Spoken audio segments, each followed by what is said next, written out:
léegi mi ngi wàcc si di ñëw naaka da nga ko dul bàyyi xel rek mais ndox baa ngi continuer di ñëw fi nekk nii mais fii cuvette la fii instant bii nii lii nii fii lay des fii ba décembre duñ ko ngàccul fii lay des temps yi nekk délégation spéciale dañ doon indi ay camion hydrocureur yow yaa ko doon indi ak candee la ñoo ko daan ngàcc boo xam ne dañ koy ngàcc mu génn su taw bi arrêté léegi mu jeex mais fi mu nekk nii suñ ko génnewul fii lay des ba décembre fii lay des waaw ba décembre après day am ay affaires yu verte yooyu voilà mi ngi noonu quoi booy ki ñëppay feebar kenn du wérati ndax yooyu déjà yooyu commencé na bu guddee bay vocal sax mbott yi ñooy tax ba doo mën a wax lu leer waaw ah mi ngi noonu quoi maire Dieye mais gis nga solution kuy def nii mu am yàlla la wax kenn du ko raay dañ koy wax mu leer bu ñu bëggee solution ñun ñëppay ànd ku ne indi dara fii mën a baax gis nga ADM agence pour le développement municipal de l'État première rencontre bu ñu def ak ñoom fii ci mairie bi ñu yenn foo de 11h à 15h ñu projeté ñu expliqué ñu le projet 2 dañu bëgg a réaliser ba ci ba ci bassin bi kàddu yi ñu ma njëkk a wax dañ ma ne monsieur le maire ñun ADM bokk ci état ñëwuñu pour régler mbënd bi mënuñu ko mais yow la ñu ñëw pour dimbali la ndax sa commune la kon loolu dañu bëgg mu leer ci yow dañu ñëw pour dimbali la mais ñëwuñu wax la ne inondation du am buñ la ko waxee fen nañu man itam je suis venu avec le président pour vous dire que bu ñu ñëwee fii ne leen inondation du fi am dañuy fen waxtaan gis nga wax kenn du ko raay mais wax bi xam nga lu tax ñu ñëw tey ñun yoruñu solution mais dañu ñëw pour massawu leen li gën a bon nga ànd ak sa population ngeen di liggéey ñu nekk ci jafe-jafe duñ la gis ngay daw di tëj sa téléphone kii bu ma wooyee daf may jot moom xam na à n'importe quelle heure ñu ñëw ñu ñàkkante ndox mi man ndox mi yàgg naa fi ñëw di ko ŋàcc jaxaay laa dëkk sama kër du taa yàgg naa ñëw fii sol samay bot di ŋàcc ndox ki jëmm ji mën na ma témoigner te dëkkuma parcelle parce que droit citoyen di ma xam ne dama bokk ci dëkk bi nekkoon président zone moo daan mobiliser jeunes yi ñu ñëw fii parcelle ñun dañ naan ŋàcc jeune parcelle yi toog duñu xool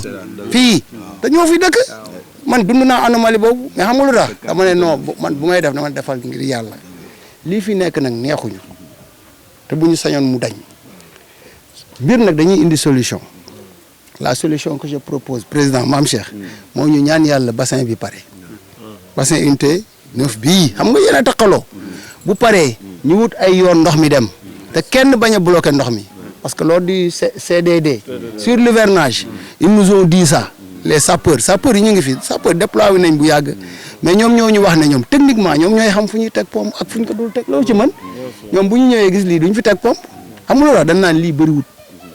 mais loolu la man lu ma ci mën kii lu mu ci mën xam nga li ñu ci mën mooy nga wut pompe nga ñu ne jël leen mais fii boo fi tegoon pompe bu dawee tuuti suuf si lay xëcc day paan ñun ñëpp xam nañ tuuti lan moo nekk ci pompe mais ñoom wax nañ ñu ko te loolu moo am muy lan dañuy créer tuyauterie mu dem population yi ñëw dagg ko comprendre nga pour bañ nee nañu rek tuyau bi du traverse sama koñ wala ndox mi nga yutal ko yoon muy rogalaan di dem nga ne noonu ndox mi du traverse suma koñ kon man solution bi may proposé amaana nag Mame Cheikh yow nga am bu ko gën a wala maire Dieye wala madame Massali ku fi am solution na ko wax mais man la solution bi nga xam ne laa gis moo gën a durable ñaar yi la benn bi ñu créé yoon mu dem ba ca bassin ba dina ko yóbbu unité 3 mu dem Forêt Mbao beneen solution bi mooy unité bu ñu jël kooku moom bu mënee nekk ren bu mënee nekk déwén day am côté bi nga xam moo fa gën a xóot seeni borom tabaxuñu ñu abb ko seeni borom ñu may ñu ko ñu gas ko bassin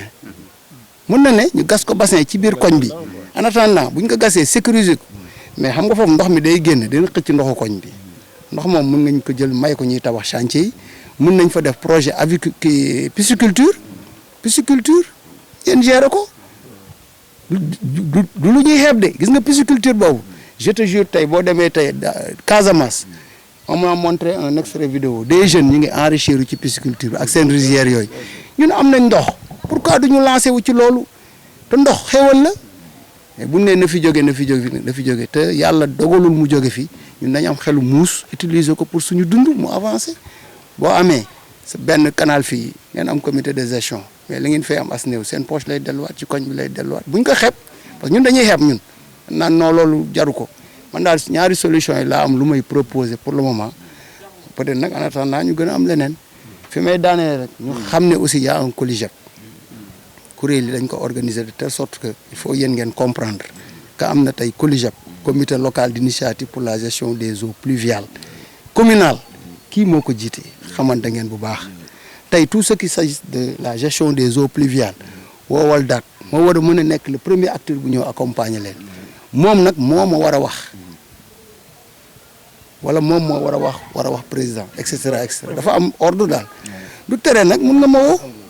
mais comité bi sampuñu ko fi pour samp ko c'est près de mat nañ presque est-ce que matu leen 100 personnes léegi. man maa ngi si biir. man maa ngi si biir. yaa ngi ci biir yow ci COLIGEP bi nga bokk attention de yéen la ñuy xaar ngeen gérer lii ñun ñu ñëw nag dooleel leen waaw loolu aussi organisation la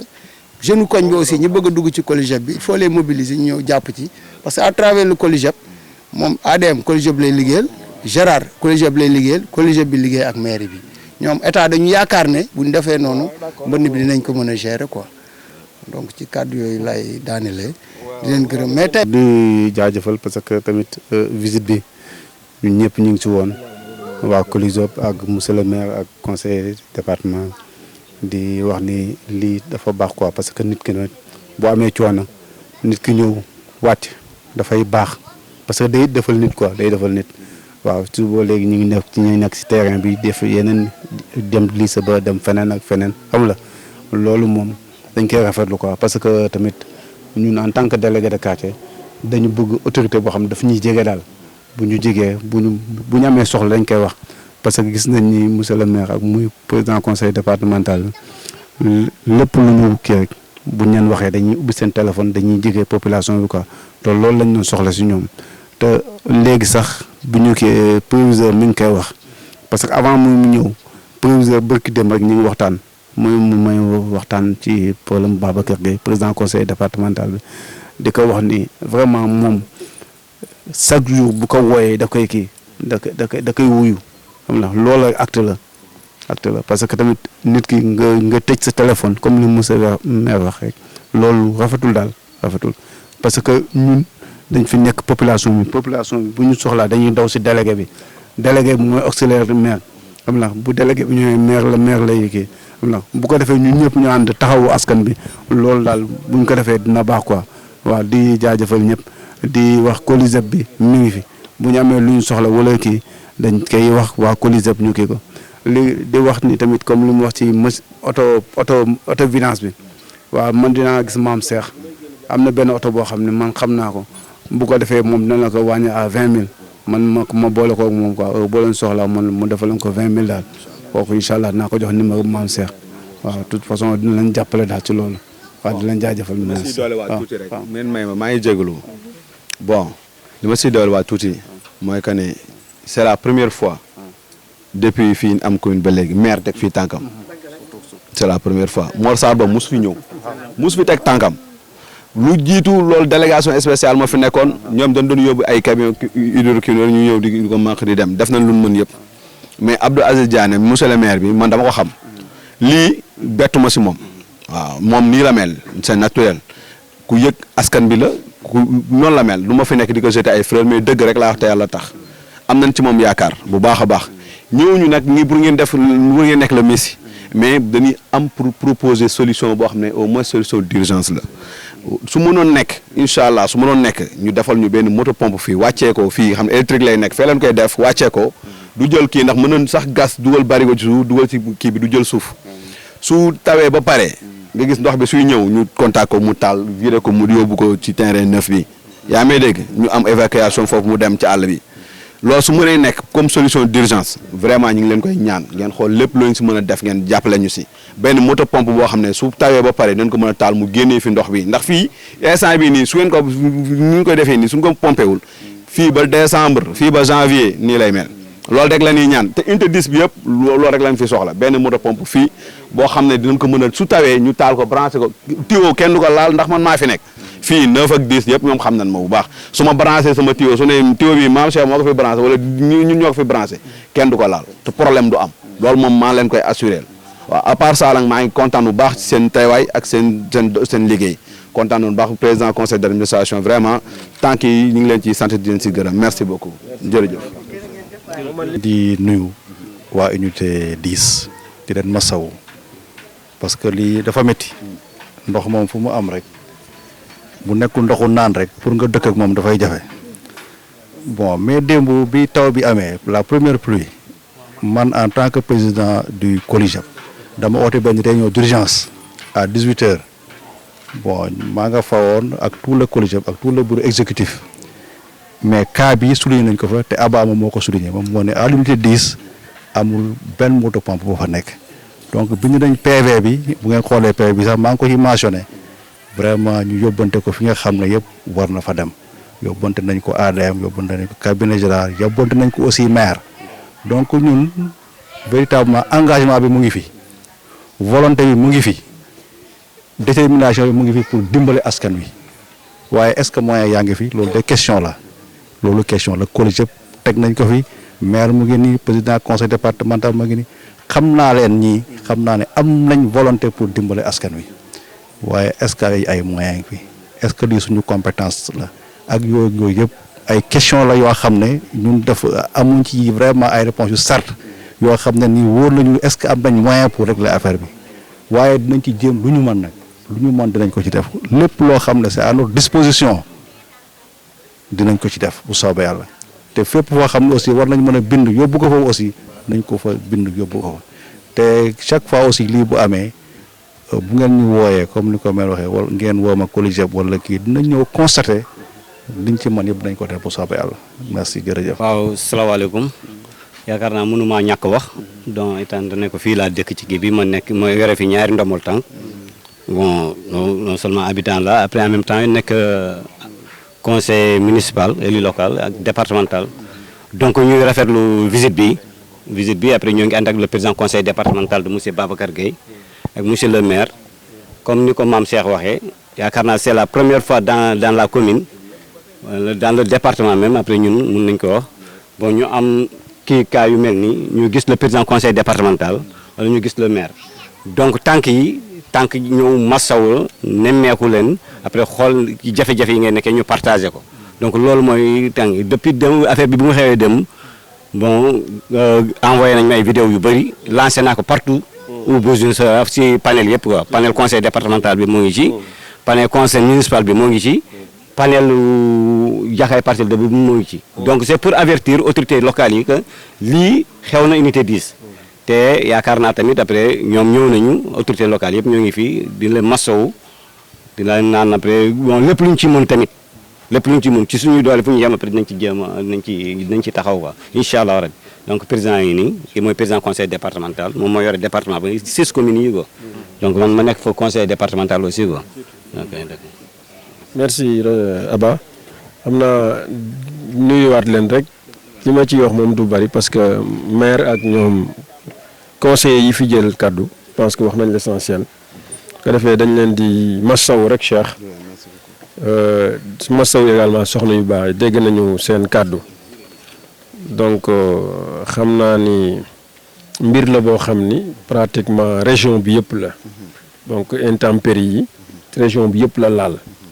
mais rawatina nag suñu département bi di Kër Massar moom situation bu particulière la fii à Kër Massar donc te Jaxaay également bokk na ci communes yi nga xam ne ñoo gën a impacté wu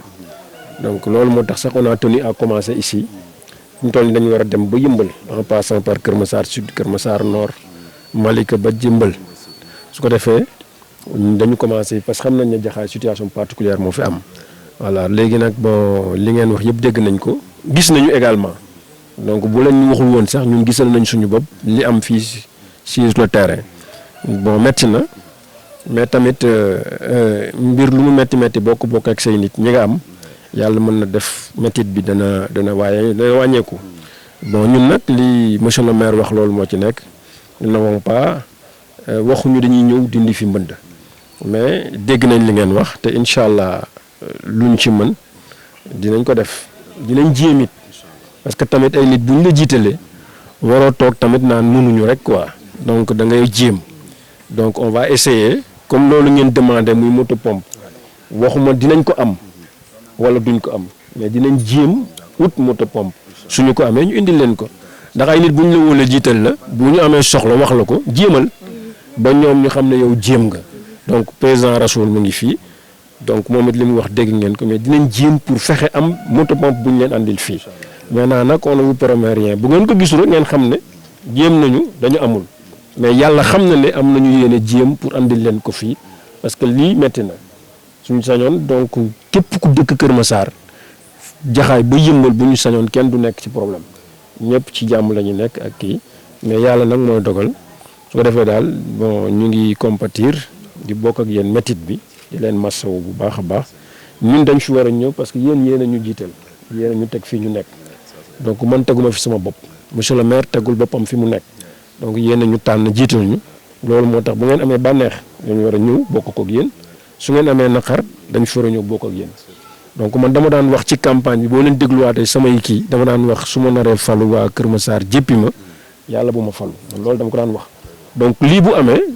donc dama fa war a ñëw parce que loolu laa engagé wu woon ak population yi